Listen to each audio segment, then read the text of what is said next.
और इसी बीच बड़ी खबर देश की राजधानी दिल्ली से है, जहां पर जगदीप धनखड़ का इस्तीफा मंजूर हुआ है। उपराष्ट्रपति धनखड़ का इस्तीफा मंजूर, स्वास्थ्य कारणों के चलते कल शाम को दिया था इस्तीफा। तो एक खबर दिल्ली से है, जहां पर उपराष्ट्रपति जगदीप धनखड़ का इस्तीफा मंजूर हुआ है। उपराष्ट्रपति धनखड़ का इस्तीफा राष्ट्रपति द्रौपदी मुर्मू ने मंजूर किया है। स्वास्थ्य कारणों के चलते कल देर शाम दिया था अपने पद से इस्तीफा। तो ये खबर दिल्ली से है, जहां पर जगदीप धनखड़ का इस्तीफा मंजूर हुआ है। तो अब बीजेपी के सामने सदन चल रहा है और सदन के सामने ये जो है अब उपराष्ट्रपति कौन होगा ये अब देखना होगा। तो ये खबर दिल्ली से है, जहां पर जगदीप धनखड़ का इस्तीफा मंजूर हुआ है। उपराष्ट्रपति धनखड़ का इस्तीफा राष्ट्रपति द्रौपदी मुर्मू ने स्वीकार किया है। स्वास्थ्य कारणों के चलते कल देर शाम उन्होंने दिया था इस्तीफा।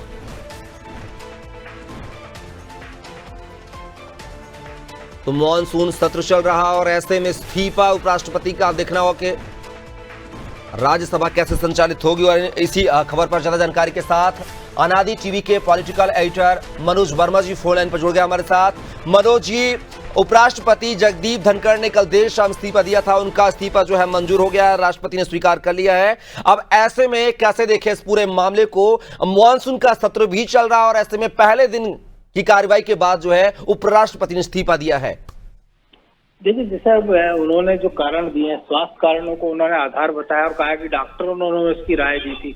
तो अब इस पर तो सवाल उठने का सवाल ही नहीं उठता कि अब इस्तीफे का कारण क्या है गया। अब चूंकि अंदर की बात है, अब जो विपक्ष आरोप लगा रहा है कि शायद कारण कुछ और है, बताया कुछ और जा रहा है, लेकिन अब ये तो जगदीप धनखड़ जानते हैं कि वो इस्तीफे का कारण क्या है। लेकिन इतना यह है कि जब कल उन्होंने सदन की कार्रवाई संचालित की थी, उसके बाद जब उन्होंने रात में जब उनके इस्तीफे की खबर आई थी, तो निश्चित तौर पर लोग बड़े भौचक रह गए थे कि अचानक ऐसा क्या हुआ, क्योंकि दिन में उन्होंने सदन संचालित किया था।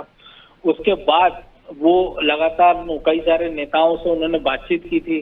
तो फिर राष्ट्रपति के नाम एक चिट्ठी जो लिखी थी, उसमें उन्होंने अपनी सेवाओं का उन्होंने जिक्र किया था और ये भी कहा था कि डॉक्टरों की सलाह के बाद वो इस्तीफा दे रहे हैं।